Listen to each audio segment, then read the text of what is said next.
for excellence in Louisiana Public Broadcasting. And from viewers like you.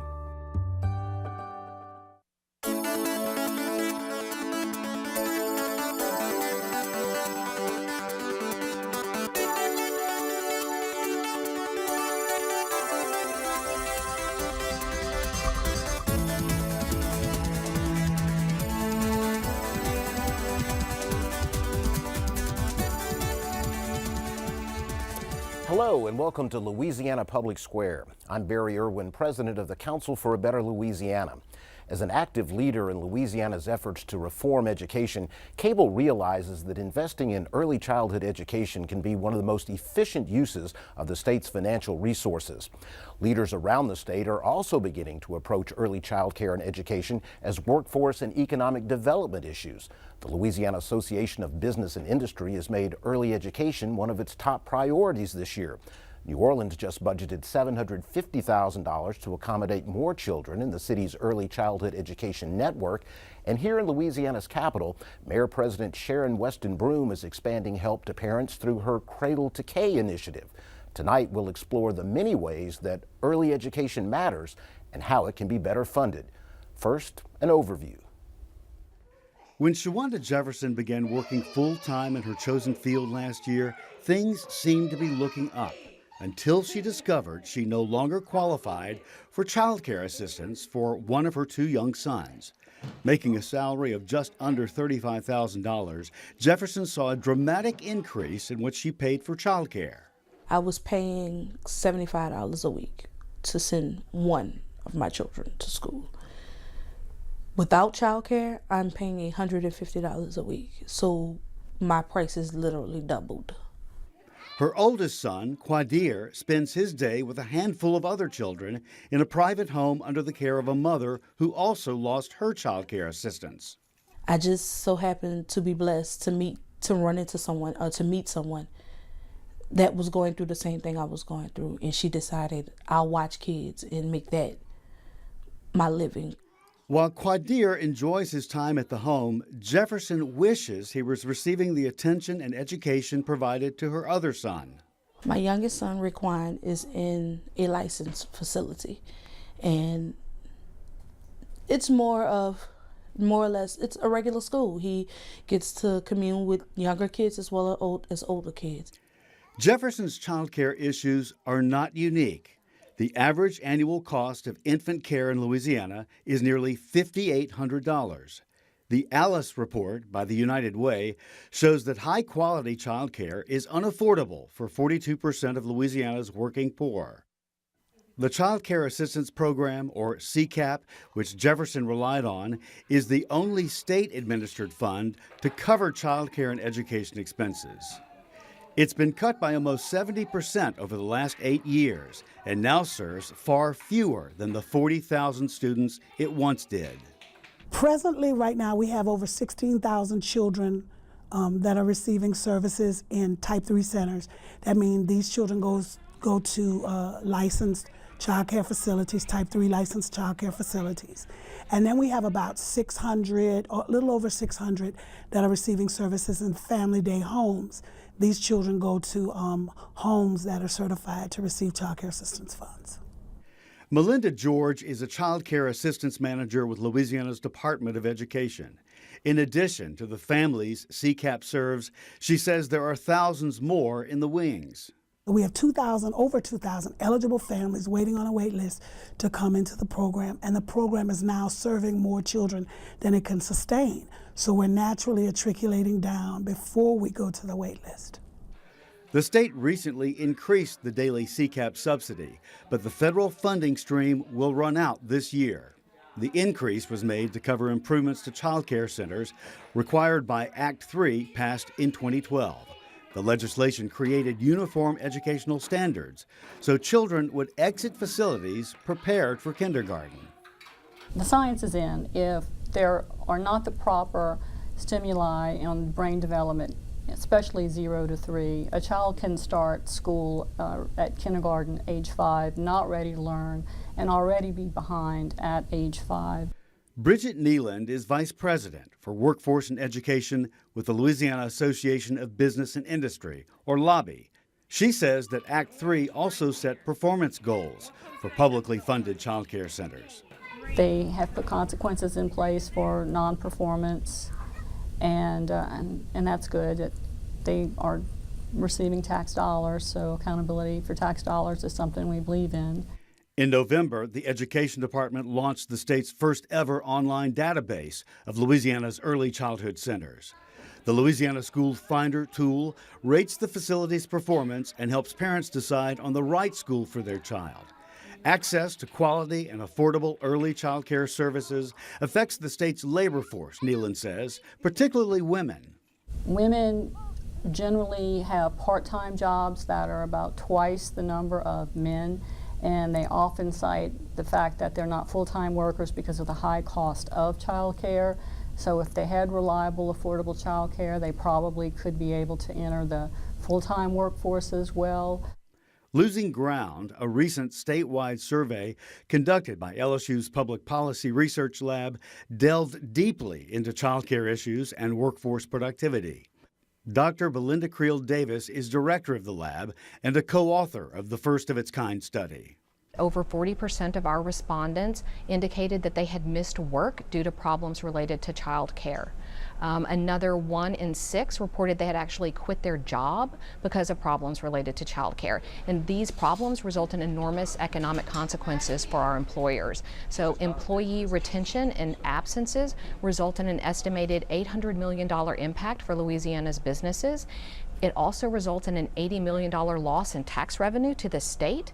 And as a whole, when you look at all of these problems combined, these child care problems result in a $1 billion loss to Louisiana's economy. Businesses offer parents flexible savings accounts where employees can deduct child care expenses from their federal taxes.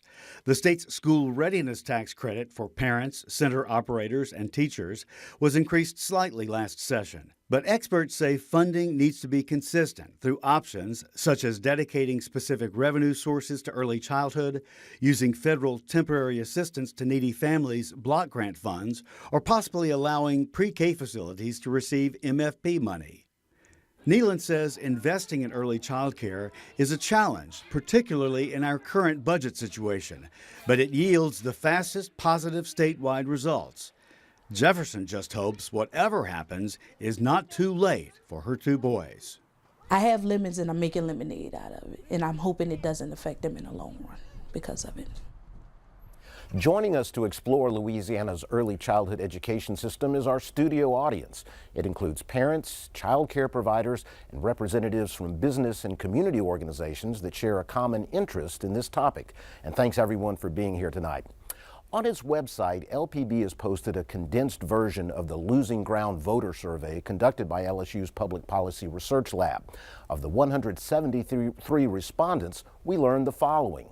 Asked their thoughts on publicly funded preschool for children under the age of 4, 23% feel it should not be part of the public education system. 7% feel that it should only be offered to at-risk children, but 70% feel that publicly funded preschool programs should be provided to all children under the age of 4. Of the 112 respondents who have children in daycare, 37% pay more than $600 per month. 27% pay between $400 and $500, 19% between $500 and $600, and 17% under $400.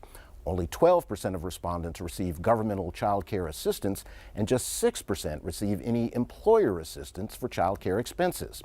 Asked if a parent had ever dropped from full-time down to part-time work due to child care issues, 22% of respondents said yes, 78% said no.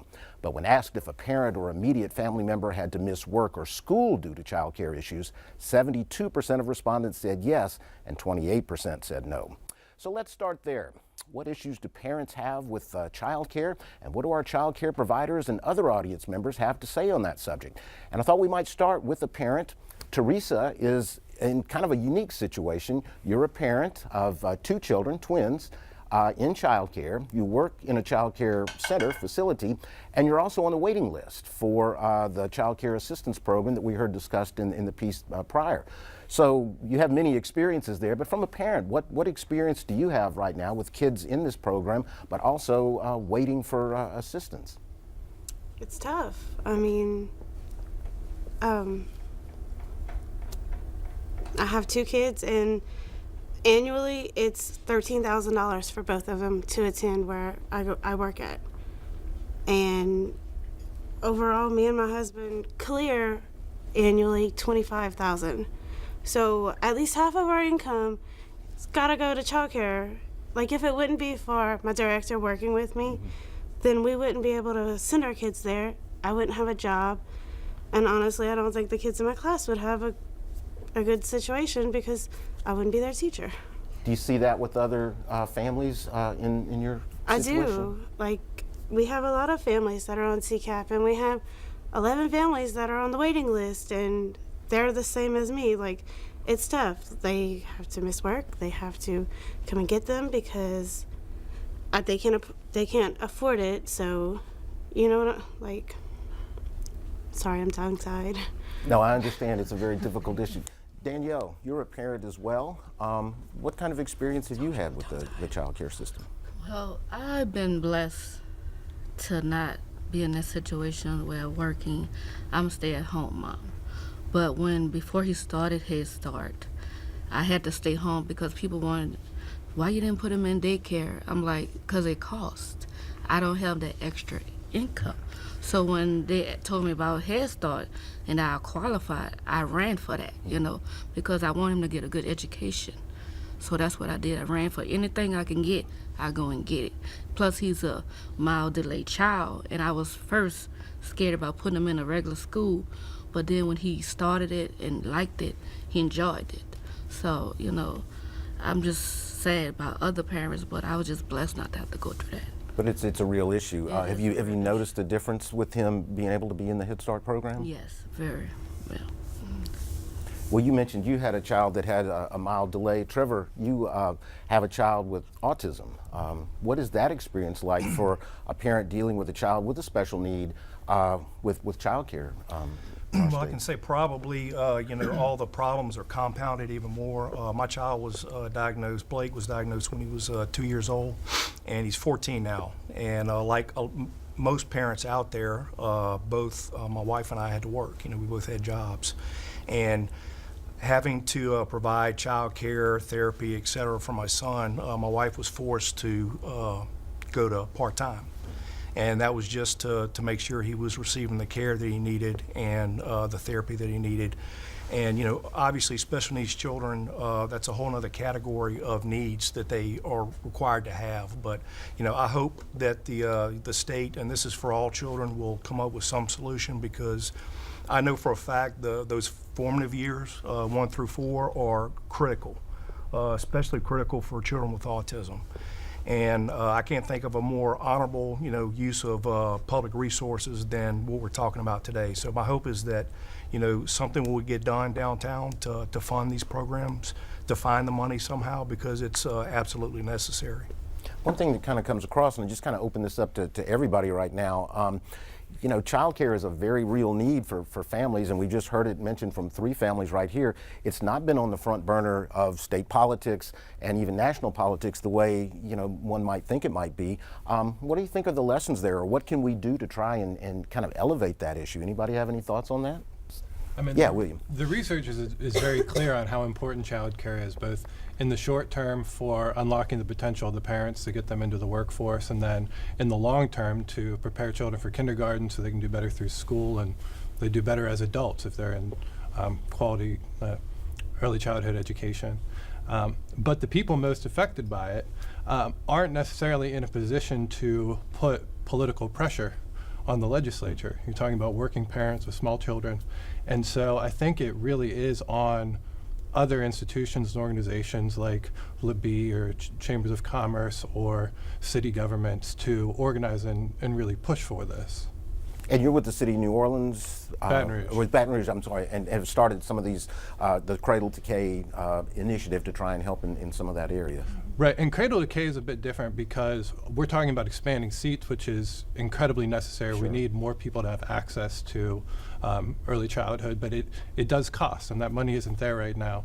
And we believe that just because we don't have the money doesn't mean we shouldn't do something. So Cradle to K is really an effort to do what we can with the resources that we have. We work to bring together different community organizations that are already present in the community to see how we can leverage resources and talent that's already there to help provide support and community for parents across Baton Rouge. Sarah, let me ask you, you work with United Ways around the state. The Alice report was referenced in the piece that we saw before. How common is this issue for the families that you work with and that you have studied in that particular report, particularly those in the low income levels? It's very common, and unfortunately the research-based data point to very large numbers. We heard earlier in the show that 42% of Louisiana working households struggle to meet a basic survival budget. And that survival budget is inclusive of the expense of child care, which is the largest expense for a family with preschool-age children. It surpasses housing, utilities, taxes, transportation. And so for a family that is struggling to earn a wage to meet these expenses, they make hard choices every day.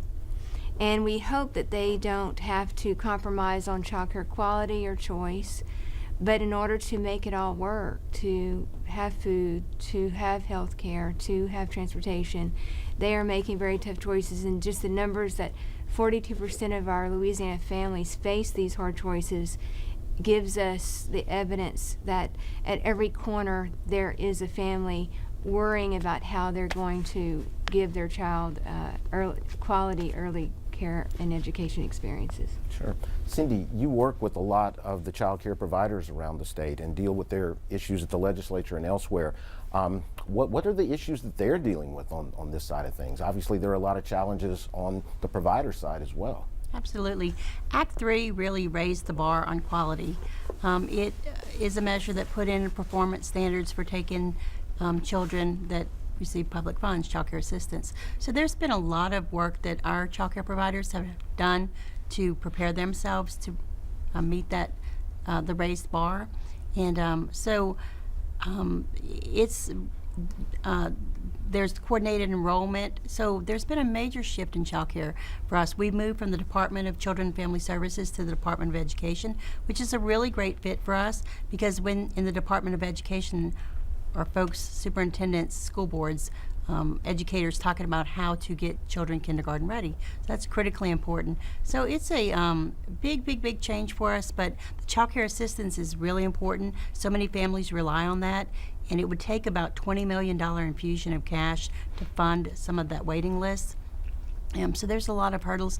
And then we also need to strike that balance that's so critically important with workforce, because if you don't have a place that's a quality place, safe place to put your children during the day, you can't report to work. So those two issues are tied so closely together, workforce and childcare. So there's a lot of issues to get through in these coming months. Well, a lot more to discuss on this, and we will, but that's all the time we have for this portion of our show.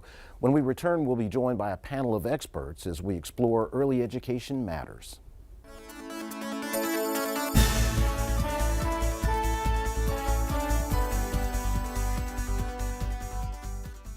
Welcome back to Louisiana Public Square. Tonight we're discussing Louisiana's early child care education system.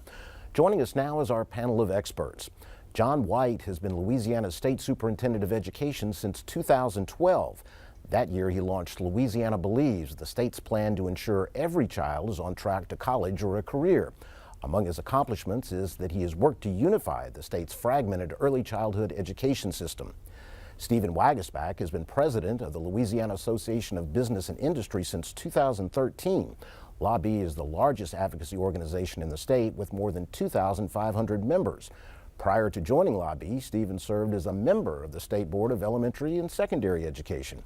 Melanie Bronfin is the executive director of the Louisiana Policy Institute for Children, a nonprofit that is a source of data on issues related to young children in Louisiana.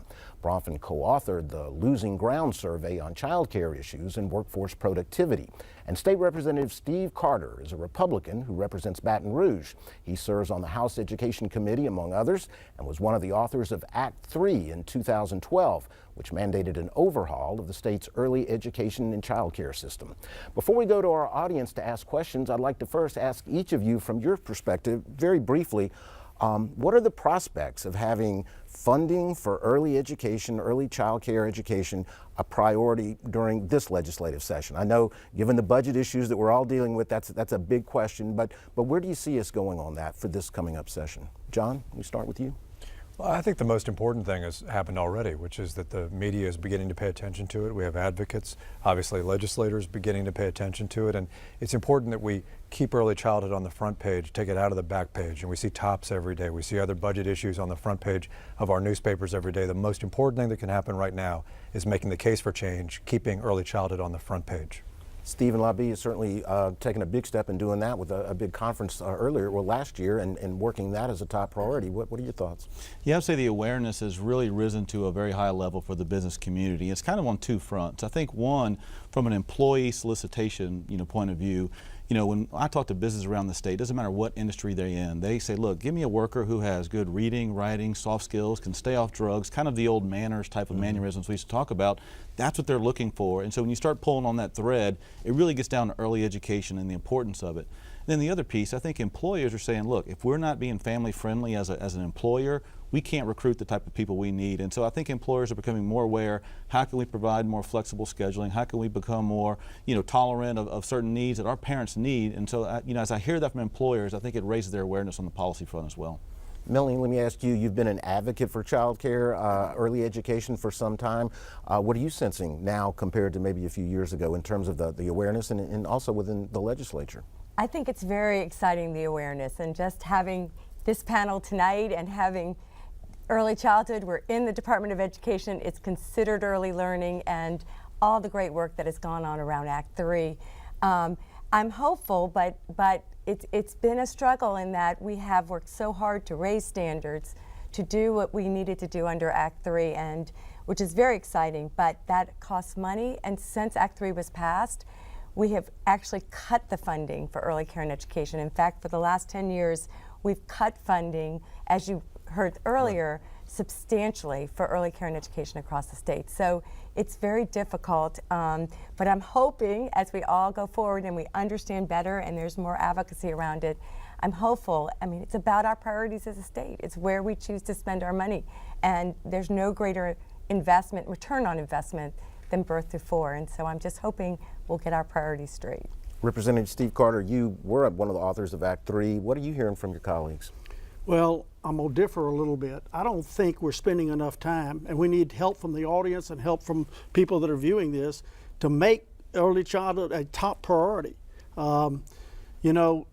If you look at the state government, and obviously we have a deficit right now, as we all know, but as soon as we get better, which it's going to get better, then we need to have some priorities in this state.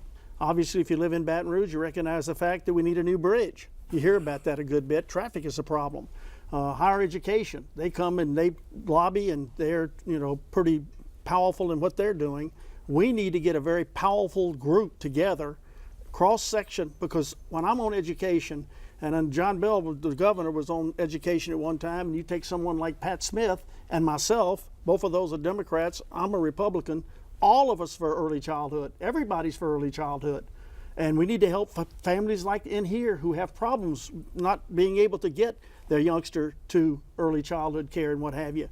So we just need to continue to push forward, and we need to find and ensure that the governor recognizes the fact, because last year, with y'all's help, judicial reform passed because we had a coalition of people that worked together. We need the same thing with early childhood. Well, joining us here, of course, our studio audience, and they have some questions. I wanted to start with Tony Davis, who happens to be a member of Bessie, has been involved in certainly all the education issues. You had a question. We were talking about awareness and building that awareness, and you had some thoughts along those lines in terms of a question. Well, I guess my question along that line was, as I look at you guys, and Barry, you kind of hit this a little bit now, and you've all addressed a piece of it, but we all know that the funding is a major issue with that. And Representative, I think you really voiced this sort of the answer before my question, which is, what is the catalyst? What do we think is that critical mass that we need amongst business entities and state agencies and outside groups, third-party groups and advocacy groups, and in the legislature? What is that catalyst? What is that mass that we need that really says, we're ready to fund it now? Not just that we agree it needs to be funded, but that we're ready to make it a priority. And I don't think that it counts to make the answer when we have more money. I think that we start finding the money when we prioritize it. But I don't know if you have thoughts on kind of where do we all come together and say, all right, we get it. We all get it now. It is important. Do you have some thoughts on that line? Well, go ahead. Yeah. Okay. Well, that's a great question, and that's the solution. Is what you're asking. What do we need to do this? I'm going to give you an example. I mean, back when West Feliciana, when they brought the nuclear plant in, the energy plant, they were wise enough when they taxed that Lloyd Lindsay was the superintendent then, carved a few dollars out of those tax dollars. And where did he put it? On early childhood. And where are we right now? If you look at the grades across the state, where's West Feliciana? Superintendent White, where's West Feliciana? Top 10%. Top 1 or 2. In my opinion, you know why? They start at birth.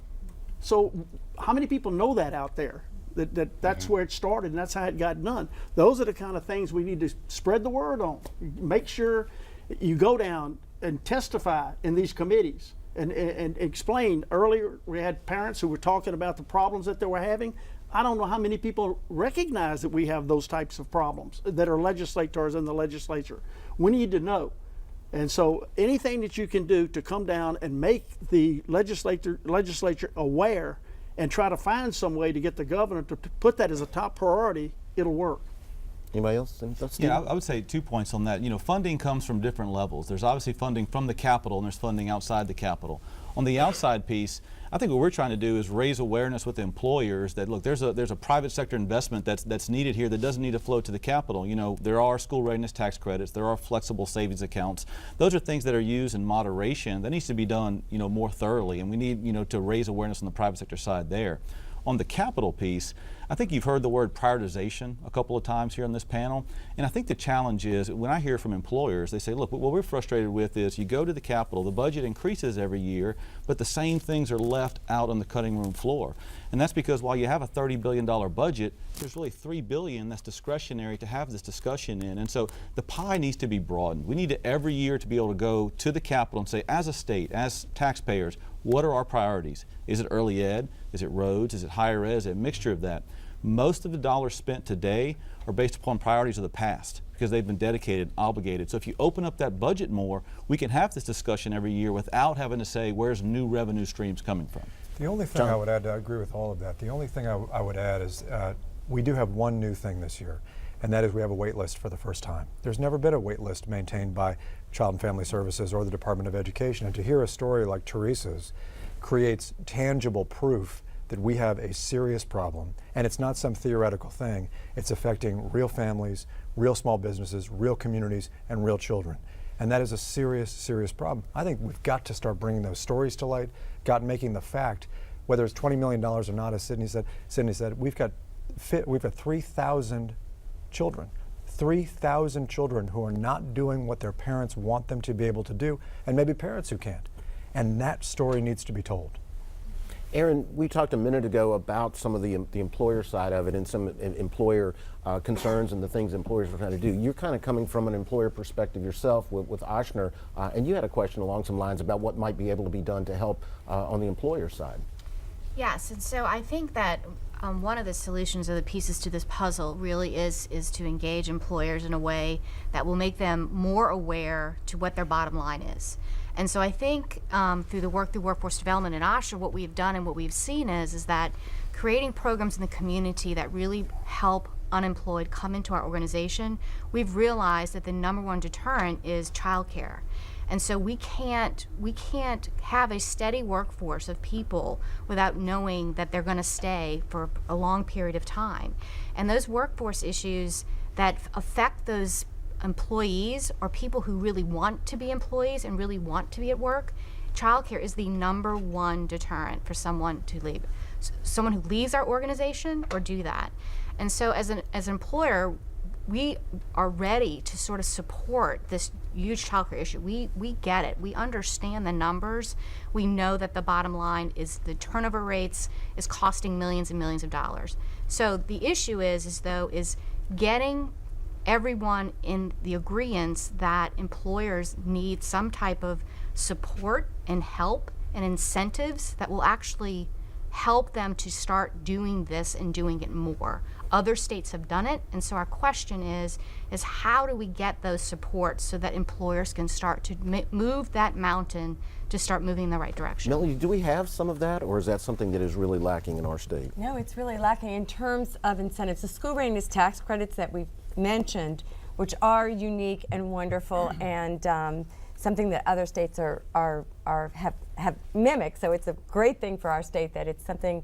Nebraska just recently passed their version of the school readiness tax credits. I mean, it's very exciting, but those do not address the employer piece. Those tax credits are more for parents and for teachers and trying to deal with the quality issue of our child care, which are critical pieces. Yes. But they don't address what you're talking about, and that is a very interesting thing to explore. I don't know what other states are doing. It would be a very interesting thing to look at, especially for an entrepreneur. I tell you one thing, because as we mentioned, we were it was our institute that did the Losing Ground report, and one thing that was striking to me was the difference in the effect that men and women were not different in the number of days of work they were missing. So that was surprising. But I guess what was not surprising, but the degree was surprising, was how much more women, it was affecting women's workforce participation. That's what I'm trying to say. So in other words, women were much more likely to go from full-time to part-time, much more likely to decline a promotion.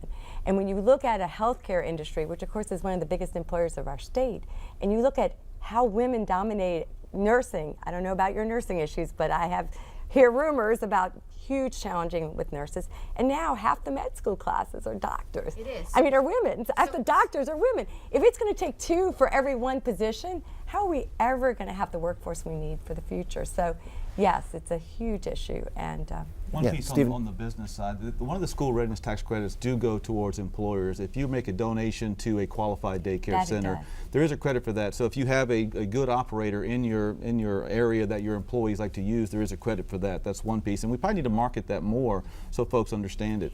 The other piece is on the flexible savings accounts, the FSA.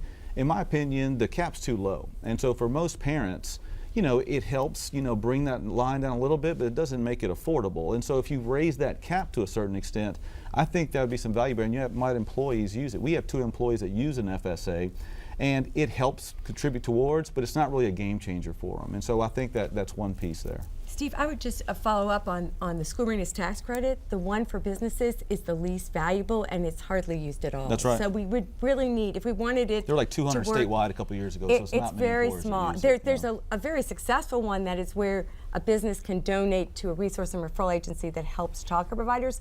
But again, that's about quality. It's not the one that helps for an employer with their employees.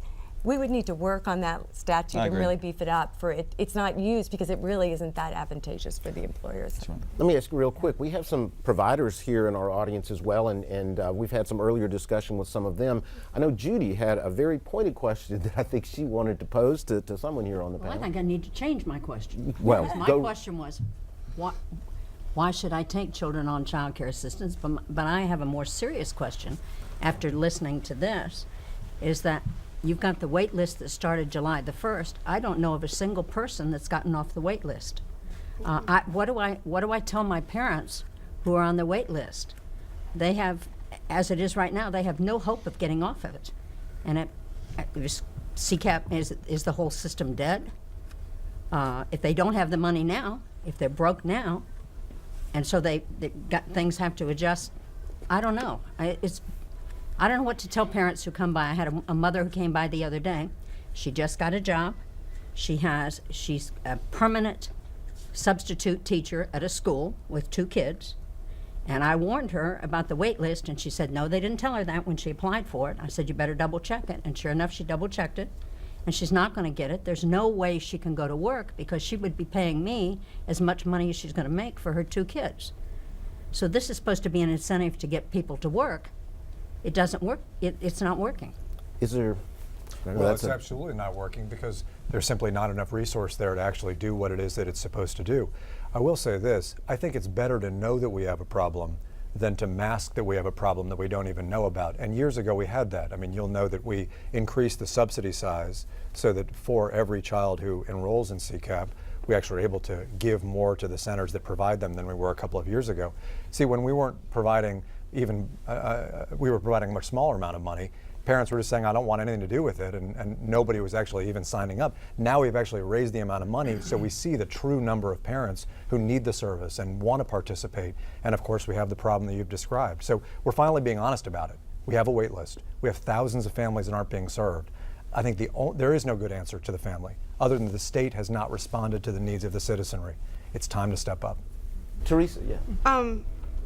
Okay, as a parent, I'd rather a little bit of help than no help at all. You get what I'm saying? Like y'all raised it to where the child care providers get more money. And that's awesome. But on the same hand, you're only helping this little bit amount. You know what I'm saying? Yeah.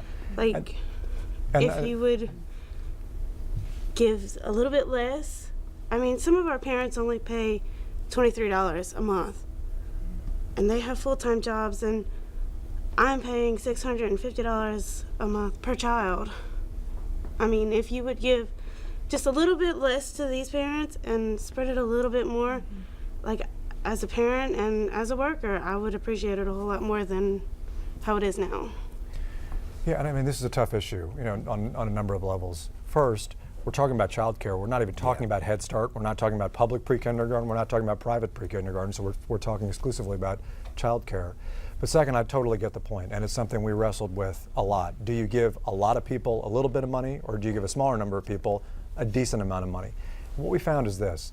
First, we were losing centers. We were losing centers every single day who were just saying, I want nothing to do with this program because the amount of money that the government, the taxpayer, was able to give them wasn't enough to keep them afloat.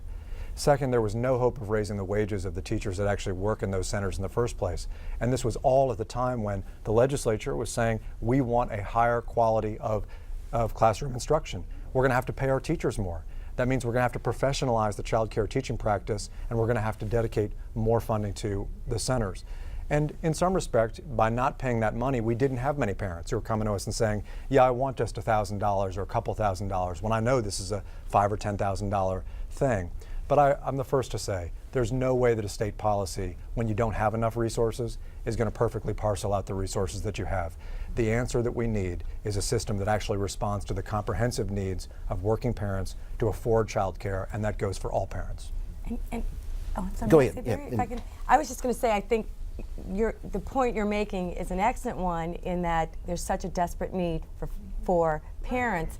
I would say the problem wasn't what the Department of Ed did. I actually applauded that because it was very unrealistic to raise standards with Act 3 and then pay the amount they were paying, where you're just setting everyone up for failure. There's no way to meet those standards at the amount of money that they were providing. On the other hand, what's happened is, the reason this is happening to you and to all of us is we have cut the funding for child care assistance by 70%. We've gone from serving 40,000 kids to 17,000. We're going to have to get down to 15,000 to be stabilized, which is why no one's going off the waiting list, while we've got 3,000 kids on the waiting list. It's that our public officials, not this one, but have not responded to the needs of the citizenry. And it takes us to demand that, you know, we need to prioritize this. This is critical for our families and our children. Well, let me ask you, Representative Carter, I mean, we hear a lot about a waiting list at the legislature, and it usually has to do with families with members with disabilities, and that's been really the focus of the legislature for a lot. I'm not sure that this waiting list is very well understood among legislators. It's not, and for what reason, I don't know. I mean, when we have bills that come through, it's not like, and Cindy knows this, I mean, it's not like you can open this type of discussion up in a committee. Maybe what we need to do is have a hearing on this within the committee, and y'all can come and explain to people the problems. Because unless you have a bill that specifically attacks this problem, nobody comes down and lobbies. So maybe the solution is for us to have a committee, and I'll be glad to bring this to both the House and the Senate and have a joint meeting on early childhood, to try to say, y'all come and say to us, and you come and say, are you aware of the fact that you trimmed our budget by X amount? Now, education doesn't control the budget. Education, the Appropriations Committee, through a process, controls the dollars. And times are tough right now. You know, we got $1 billion cliff that we've got to solve pretty quickly, and I don't hear an awful lot of solutions for it, to be honest with you. There's a lot of talk, but we need to get some hardcore answers to our money situation in this state and get it stabilized, and then y'all need to come and say, let me tell you, it's stabilized, now take care of us. Because it's necessary for us to take care, because I've used this example all the time, Barry. I'm old. Y'all may not know now because they put that powder on my face. but my point in saying that is, and I was educated, I was lucky. I had an opportunity to get a good education. That's why I'm passionate about education, because if I wasn't educated, I wouldn't be in the position I'm in right now. I've had a great life. It's unbelievable. And it just upsets me for all of our youngsters that don't have a chance to have a great life and enjoy life, and it all starts with early childhood. Candace, you also were from the kind of provider community. I thought maybe you had a question that was kind of a follow-up to some of what we've already heard on that. Well, I'm a provider. I have a center in Avoyelles Parish. It's a very rural area. I have 35 on CCAP, and I have 11 on the waiting list. And I'm naive too, and I'm really caring, and I was giving parents a discount. They're like, okay, you're on the waiting list because you showed me your paper. I'll have you charge $70 for you when I actually am losing, because I charge $125. Well, I started talking to other people, and they're like, we don't do that. Well, what do you mean you don't do that? So I asked Miss Cindy. She said no one does that. So I'm literally the only one in the state doing that. But I feel bad because they tell us, like our R&R says, well, when they go retro back on the people, you just pay them back $2,000. Well, I'm a nonprofit center. I don't have $2,000 to pay back that parent. And I surely don't want to give them a $2,000 credit because, I mean, what if they leave and then I have to owe them $2,000 again? So, I mean, I really think that it's important that we need to put all of our money into the elderly, because the only way for them to age successfully is if you teach them correctly from birth to 4. And it blows my mind that we, as a whole cohort, as a whole Louisiana, we don't do that, and we cut those areas. And I'd be very, I would wing it, but I would definitely be part of a panel to help the legislation make that heard on my end, if I could. Tara, let me ask you. You had a question along some of those lines as well, as a provider? It's kind of awful, the subject, but I can add that I'm also a Type 3 provider in Baton Rouge, Louisiana. We're quality. At one time, my center was about 75% CCAP children. Now I'm down to maybe 3%. The families that come in, they bring their forms in, and they're not really knowing that they're going to be on the list and maybe not called for a year or so. So it's very disappointing to watch them walk out of the door knowing that, I won't have a space for them. But they also can afford to pay out of pocket at my center. It costs $8,800 a year for a family to come to our facility. And I beg to differ, about some of the things that I've heard said recently about private center owners not putting into salaries for their staff, because we do that. We give our staff raises. We've met the bar. We've met every expectation of Act 3. We just need more resources to continue. So maybe we can continue to help some of the families that come through our door. Anything, I mean, we're hearing a lot of the same issues kind of from different perspectives, the parent, the provider perspective, but it doesn't really feel like there's a lot on the horizon that's going to address this immediately, or am I missing something? Well, but I think Representative Carter's point is right too, which is we've never had that do or die moment in the legislature, Sure. At least not in recent years, maybe not since LA4, the pre-K program was put into place, where we actually had to take a vote on this kind of issue. And the issues that Melanie's talking about, where the legislature and the state have systematically reduced child care in order to fund other aspects of the budget. That fact too has never really been articulated for the legislature and for the public. So I would totally agree. I think that in terms of the stasis, I mean, you can feel the gridlock in the Capitol, but that doesn't mean that we're not at a point to start airing some of these issues a little bit more than we have in the past and give voice to some of these stories. Well, I guess that is part of the question. Are we kind of at that moment? I mean, obviously, Stephen, your organization has gotten very more heavily involved. I mean, we've all pretty much been involved in that to a large degree, but even more so. What's your thought? Well, I think there's definitely a growing awareness in the business community. There's no doubt about it, and we're going to try to amplify that more in this year preparing for the session. But I would say one piece on the funding side, I think we shouldn't overlook opportunities to just chip away at this problem. A large solution's great, but a chip away is not bad also. So I give one sense. We were talking, backstage, I guess you'd call it, a little bit about if there's savings on the 12th year. You have some, kids who are in 12th grade, they're not taking full credit hours in that senior year. They're kind of hanging out a little bit. Those extra dollars that aren't spent for education, why don't we put it back on the front end, go onto that early ed side and invest there? Same dollars, but we're using it for education through that whole pipeline. We're not using it on the back end. The other piece I would say is this kind of going to a point that Trevor brought up earlier on in some of the earlier interview is, you know, with kids who are at a young age, perceived to be potentially on the spectrum or some other issues there. There's some things that community efforts are coming up. For instance, in Baton Rouge, there's a website that's been put forward by the Baton Rouge Area Foundation and the Wilson Foundation called laexceptionallives.org, laexceptionallives.org. And what that does is it's a one-stop shop database for parents where you can go and you can find all the services in that region that you can go get your kid assessed and maybe find some services. The reason why this could chip away here is if you go to a center like the Emerge Center here in Baton Rouge, which provides high-quality ABA therapy for kids of that age, parents can qualify for Medicaid and other assistance programs which don't come through the traditional early ed lens, but again, that's a resource that can go to provide some of that care we're looking for. And actually, Jan Ross with the Wilson Foundation is here. Is there anything you'd like to add to what Stephen was talking about on that issue?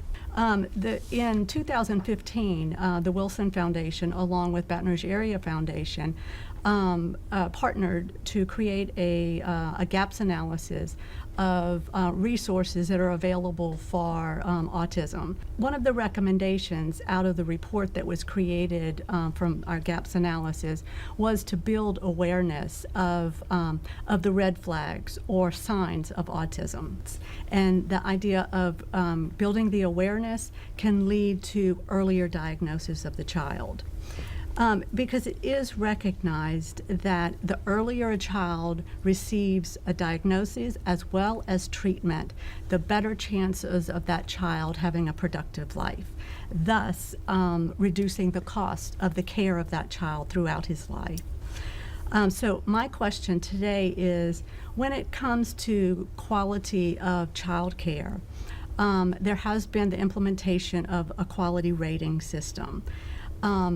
At what level of the rating system is, are the workers of the child care centers required to have this type of education on the signs of a disability, whether it be autism-related disabilities or other disabilities?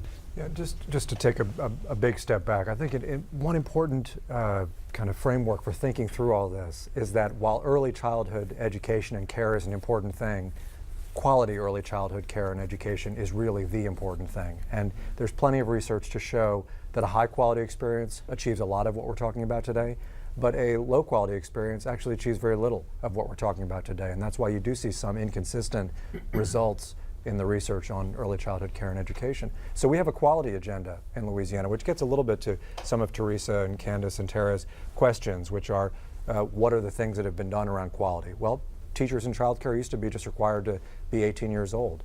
We've increased that so that now every teacher has to have a child care development associate's degree. That's a serious step up in terms of the requirements. Unfortunately, tax credits are helping us fund some of that. So we're trying to narrow that gap. Teachers do get training in diagnostic work as part of that experience, and then we have a comprehensive rating system that our center directors, as Judy and others will note, is based on the class system from the University of Virginia. That too has an element regarding assessment within it. But I will tell you that of all of the domains of that system, we're doing great at socio-emotional environments and creating a supportive experience for students. We're doing great at creating an organized setting. Our teachers are fantastic at creating an environment that's conducive to kids' emotional development. But we're struggling, as is every state in the country, with, at scale, across tens of thousands of kids, how do you help nurture them cognitively? How do you model language? How do you ask questions? And when you really look at the brain science, it's those activities that too many of our young people are missing at home. We've got to make sure we're providing it in their child care centers, Head Starts, and pre-Ks. Jeannie, you're with the Louisiana Budget Project, and I think moving on, you had a question for perhaps Stephen? Yeah.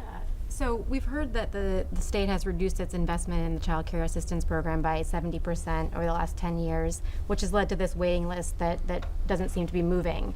And we've also heard that LABI and its members are becoming increasingly aware of how important early care and education is to a stable workforce. And so I'm wondering, is LABI and its membership planning to use its considerable influence to advocate for more funding for the child care assistance program in the upcoming legislative session? And if so, what might that look like? And if not, what are some of the alternatives, which you've touched on a couple that you're working on? Yeah, first of all, I love this reference to the influence. I wish it was as good as it is. But, you know, it'd be nice if we could snap the fingers. I think on a couple fronts. One, I do think the budget has to be unlocked to where it is right now, because as priorities shift, 10 years from now, this was not a priority for the state. Now it is. But everything's so locked up that government spending can't, you know, go with where public demand is. That's one piece. I think the second piece is we've got to think outside the box on this. I think we're fooling ourselves if we say we can just go and just throw another tax, another revenue stream, because that's the same excuse you have for why LSU can't be great, why we can't have a bridge. Everything has that same answer. And I'll give you an example. The state of Arizona. You know, they have gone and they basically said, okay, how much are we giving through the state funding formula every single year for K-12 kids, for parents who are poor? And if you want to take those dollars and use them separately, maybe it's for a private school, maybe it's to mix daycare and with tutoring and with another, you know, curriculum. Give poor parents, or at least low-income parents, the choice they have. I think we should adopt something like that here and start with either special needs or early education. For instance, if you're a parent who's low income and you know that MFP formula is going to pick you up in first grade or kindergarten, if that parent's saying, you know what, the school I want to go to, I want to take it as a voucher, go to a private school and I'm going to cost the state less, let me capture some of that savings and start on the bottom side. I think that's an outside-the-box approach where we need to consider, because what that does is that gives low-income parents the same power of mobility that a middle-class and an upper-income parent has. And there's no reason why they shouldn't have the same mobility. And then on the state side, the state's spending the same amount of dollars, if not less, for doing so. And I know that's complicated. I know it's easier to just say, no, let's just throw a tax on it. What I'm saying is that with a budget that grows every year, yet we still can't fund priorities, I think it's going to take a mixture of unlocking funds in these previous dedications and new outside-the-box ideas. And I think maybe Arizona paved the way for us to try something like that. So. Just to kind of wrap up the discussion here really quickly, it seems like we're hearing a couple of things. Number one, big challenges here on the one hand, but also really opportunity, because there's discussion and there's some, at least some critical mass that seems to be forming around this issue that we hadn't had any before, or to this level. So just some final thoughts from each of you real quickly. Where do we stand? Do we look like we're in a better position? Do we think we're going to make some progress on this in the at least foreseeable future? John? Well, first, I think it's easy when you hear really heartbreaking stories like Teresa was talking about, and like Tara was talking about, some of the people who are trying to enroll in her center, and Candace as well. Those are stories we never want to hear, and we've got to do something about it. The other thing I would say, though, is that the centers that are represented here, the experience that so many children are having is so great relative to where we were instructionally in the classroom just 5 years ago. Our child care centers, our pre-Ks, our Head Starts have stepped up to make unprecedented changes in the experiences their children, their teachers, and their families are having. That's a selling point. It's not just we've got such a long waiting list, it's these places have momentum. You can make great change at great scale for the kids who need it most. And if that's not inspiring enough to the legislature, I don't know what will be. Stephen? I would say, I guess the main thing is, if you're a parent, you have to, get educated what is the option in your area. We mentioned that there may be services being provided that you could qualify through other streams, not on the education front. And then on the private sector business side, I think, you're going to hear us a lot talking to our members a lot more about, kind of their civic responsibility and why being a family-friendly employer is the best way to attract high-quality talent and hopefully encourage them to invest more in these types of options. Melanie? Well, as someone who has worked in this space for a very long time, I agree with everything that's been said, and the fact that we're having this discussion today is so exciting from the perspective of the workforce, because I think it's critical to understand that this is a two-generation opportunity where by investing in this, you're helping parents be able to work and children be able to be successful in school by starting kindergarten on grade level. But having said that, being the cynic that I am, for 10 years, we've been saying, we don't have money now, we need to wait, and we've been cutting, and we've been cutting, and we've been cutting. And at some point, we need to put our money where our mouth is. If we care about this as a state, at the end of the day, our budget is our policy document. It's our priority document. We can say we care about this, but if we don't fund it, then we don't get to say that. And so I say, I hope our state because I love our state so much, and I think we want to do the right thing for ourselves. There's no better investment than our young children, and I hope we will finally prioritize what we say we do care about. And Representative Carter, it sounds like you have a lot of messages to bring to the legislature. Do we have a second hour of this? Well, let me just say this. Stephen hit the nail on the head when you said two things. One is we only have $3 billion out of $30 billion that we as a legislature can fool with, because everything else is dedicated. I'm for a constitutional convention so we can undedicate all this stuff and start anew. Second thing is, he was right, there are a number of states other than just Arizona that have an ESA account. In other words, your dollars, they're your dollars. They're not my dollars as a legislator, they're your dollars. I just as soon give you your dollars that you're putting into the state for education and let you do with it what you want to. I know Nevada did it, I know Arizona's done it, I know a number of other states have. But let me caution you, change is tough. It is really tough. People like to stay in their comfort zone, and they don't know what to expect when you get out of that comfort zone. So my third thing is, therefore, we need your help to change that. I will commit to having an education meeting, a joint education committee meeting, for y'all to come, tell me your story. Tell it to the people who make policy, because I don't think it's out there like it should be. So if you're willing to come to the legislature and give your story, I'm willing to ask them to have a joint education committee. I believe we'll have one, but y'all have got to show up. Well, thanks very much to all of you for your expertise and your insights, and we really do appreciate it. We've run out of time for our question and answer segment, but we'd like to thank our panelists, Superintendent White, Mr. Waguespack, Ms. Bronfin, and Representative Carter for their insights on this month's topic. When we come back, we'll have a few closing comments.